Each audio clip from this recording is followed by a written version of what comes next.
takýto formát, ako máme Nike Fanzónu, že sme tu dvaja moderátori, že sú tu ľudia, že tu môžete vidieť trofej za víťazstvo v Nike League, esenciu hry, že tu máme kopec aktivít, môžete hrať, môžete strieľať, môžete hrať dokonca aj šípky, môžete sa pomalovať v belasých farbách, to je krásne.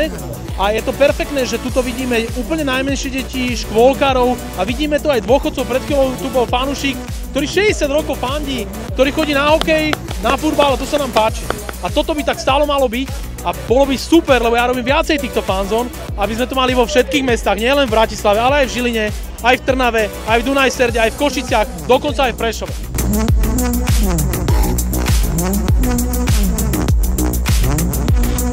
Slovanu by som poprial do ďalšej sezóny, aby mali minimálne takúto dobrú, ako bola táto 2024-25, lebo hrať hlavnú fázu Champions League